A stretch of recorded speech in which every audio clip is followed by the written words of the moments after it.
Hey, what's up? Welcome to another broadcast of TC the G Radio. I'm your host, your girl, TC the G, broadcasting directly from Tijuana, Baja California. Thank you so much for tuning in. We are going to have a great time.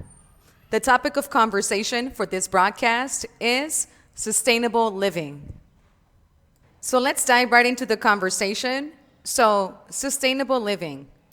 Sustainable living to me, when I think of it, I think of new ways of taking care of Mother Earth. I think we have not done a very good job at taking care of her.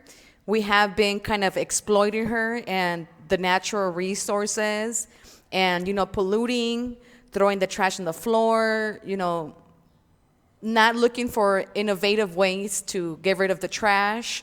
All of these problems, should be priority, especially trash, because, it's not hygienic to have it around.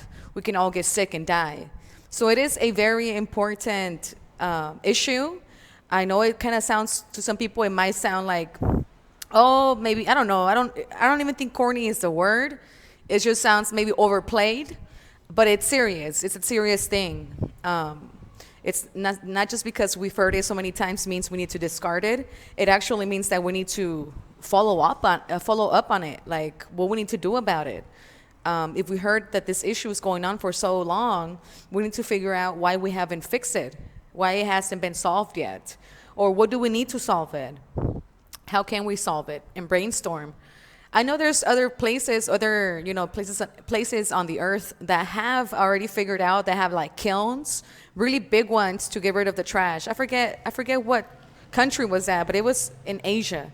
They already had like big old kilns, and they were able to, I think, even like filtrate the fumes that come out of all that trash. So there's solutions. It just seems like maybe the government is not willing to invest in those things that really matter. They rather just keep the money to themselves and not really worry about the general population. And again, we can't rely on the politicians or the 1%, because they're just looking after themselves and their money and what they got. They're not really worried about the rest of us. So we do need to look after each other in regards to that, and even get together within ourselves and try to figure out a way, attorneys, other people who have some kind of pull, to try to get some solutions going for our streets and for our people. And the other thing I think about sustainable living, I think about how, deforestation is such a big issue, and we're doing things to the forest and to Mother Earth the same way what I was saying. We're exploiting her. We're asking for products from a different place of the planet, and it takes shipping, and that's fuel that's already being burned, and goes into the ozone and does all this damage to us because it's not healthy, it's not clean, it's dirty air, and of course it's pollution. So we may get sick and even die, get cancer or something. It's very dangerous. So, we ask for food, for example, fruits that don't even grow in our area. We want it. I want that, like little kids, right? But we're not thinking about the long run of how that affects our earth. Like the chocolate business, there's like a lot of the chocolate trees are being like chopped off, and actually, they're very bad for the soil. They're over exploiting the soil. And it's because we're getting this demand for this junk food chocolate all over the world. But in reality, if it's not in your area, it's not necessary for you to eat it. It's just going back to basics. Usually when we were native, we would go around and gathering whatever food we had around. And if we didn't like that food, or if there was no food around, we would migrate somewhere else and find other food.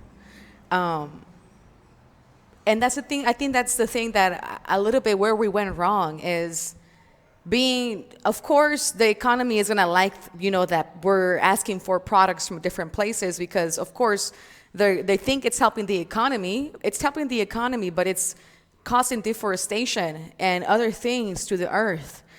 And if it's not something that's around us, we really don't need to ask for it. If we want it, we should learn how to grow it. We should learn how to plant it. We need to be self-sustainable and self-sufficient, and to stop giving these corporations the power to control our food. And Monsanto, I don't know if you guys have heard of that guy, but they do the genetic modified food, and they do the clones. So whenever you see like a fruit that has no seeds, that means it's a clone. It's genetically modified. That's why it doesn't have the seed. And that's the dangerous thing. They want to control everything, even the seeds. If they can control the seeds, Monsanto, they can control our food supply. It's up to them when they want to feed us. And this is very old news. Like, this is super old. I remember I watched that documentary like years ago, but it's still something that's going on and that we need to be aware of, because we don't want to be eating cloned food. It's cloned food. It's not the real thing. It's not the real thing. And being able to grow our own food will help us lose the chains that these corporations have on us as people. We come to the point where we don't even know how to grow our own food. Like, to me, that's something that we should know. That's something that we should know as human beings. Should be able how to grow some vegetables, how to grow some fruits, basic things, even in our house, a little garden, and hopefully it turns into a bigger garden and you can grow your own food and your own vegetables that you make your food with. And you wouldn't even have to worry about, going to the store. And you can even make a business out of it, sell the fruit that you grow or whatever. That's kind of like my goal of what I want to do. I want to get a little terreno and put a little piece of land, and I want to put like a little house in there, even a mobile home or some kind of like trailer home or something like that. I'm a hippie, so, I'm not big on the fancy stuff. Of course, if I had it, I would take it. I'm not against it. But at this point, I don't have that, but that's the dream. It's to have my own land, right? To be able to be self-sufficient, to have a connection with the earth again, to be able to grow my own fruits and vegetables, and to stop giving these corporations the power over my life. And I think that's something that we all should really think about, because they're in power. They're in control of our life. Like, honestly, if they can control our food, that's horrible news. That's horrible news. We don't want, that sounds like our life is in their hands. And that's not right. That's not right. The rich should not have our lives in their hands. We need to have our lives in our hands as a community. And we need to look after each other. And understand that some people, they're selfish, and it's up to us to do the work if we want things to get better. And we vote with our money. We give our money. We need to choose who we give our money to. We need to stop giving this money to the corporations that are the same corporations that are pushing all the cloned food, all the images, because all of these corporations, they're all tied together. They all have a little piece and stock in each one of them. So it's one big, controlling thing going on there. And the power needs to be with the people. The power needs to be with the people. I remember I was also working for a company called over here First Contact. I was working for them. And I was in the SeaWorld campaign. And during the training, I said I watched that one movie, the Blackfish or something. And in that one, they show about how the animals are like trapped in like very small, like the swimming pools, compared to what the ocean would be like. The tanks where they have the animals in, it's not compared to anything they would really be able to experience in the real world. So it kind of sheds a light on that one movie, on how SeaWorld was treating the animals it has in its parks. And I said during the training, I was like, well, I said pretty much that I care about animals, that I don't think animals should be caged. I pretty much said, like, how would we feel if we were caged, Some people have gone to jail, and I know they know that feels horrible. And these animals, they're used to roaming a bigger piece of land. And they're being they're being, just placed in this tiny spot, kind of like if they were in the hole, such a tiny spot, they can't even move. They're probably going crazy in their mind, all because of profit. And that's not sustainable living. That's actually hurting our environment. We're hurting our animals, and we're giving people the idea that this is okay. Come visit our park. I know sometimes they say that they rescue people, but the majority of the time, they don't. They've captured them in different ways, and they even hire people to go and get animals for them. And so people think, oh, we have rights. It's property in a way. Well, it's not your property. It's human property overall. So you can't just go in and take the animals and claim them yours. Of course, we have domesticated animals, right? Like dogs and things. But that's different. That's different. They can live with us in a small space.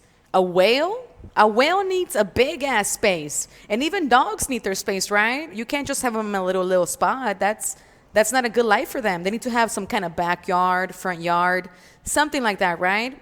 Unless we have like a really tiny dog, Chihuahua, that we can have in our little apartment or something that fits, right? But how can you have a whale in this tiny tank when it's used to traveling miles and miles and miles and miles? That animal is suffering. And I said it during the training, I'm here to work though. I was there to work because what they were trying to have us do is pretty much just push like attractions and things like that. Because of the same reason, after that movie, it looks like the company started like going down because of all the controversy. Of course, there's still some people out there that still go to the park and whatever, but I'm not down with that. I'm not down with any SeaWorld, any circus, anything that uses our animals as some kind of entertainment. It's not. They're not entertainment. They're living beings. They're not clowns. They have a life too. And we have them all right there caged up, and people are supporting it. When you support SeaWorld and you buy the ticket, you're supporting that. We shouldn't support that. And I know circuses, I think more and more they're having animals less and less for the same reason. It's just not living conditions, And I remember even back in the day, this is real life, they had African Americans, they had a circus with people, African Americans. As if, no, I apologize. I apologize. Not a circus, it was a zoo. They had a zoo of African Americans, and people came and paid money, and they were seeing like some kind of animal, and nobody deserves that kind of treatment. Humans, animals, no one deserves that kind of treatment. We all need to live in our natural habitat. That's our most happy place where we belong, our natural habitat. And I don't think it's right for us to take that away from animals. It's not that I think it's not right. It really is not. It's not good to do that. It seems to be some kind of egotistical thing. And like they say, we think we're in the top of the food chain. We're not at the top. It's not a pyramid. Life is a circle. It's not a pyramid. It's not a ladder that you have to climb. It's community. It's lending your hand to your neighbor, to the animals, to the earth, to the plants, flowers. Everything around us is alive 24/7. But we forget because we're in our devices, we're on the phone, we're worried about baby mama drama, we're worried about this and that, we're worried about whatever, celebrity. They have us all distracted. And in the meanwhile, they're plotting and doing their thing. Of course, there's some good people out there that are also helping, and I'm one of them. That's why I do this podcast. It's to try to bring some light on things that actually matter, and in hopes that we build a better future for all of us. Thank you so much for tuning in to TC the G Radio. I hope you enjoyed this broadcast. What are your thoughts on this topic of conversation, sustainable living? I want to know.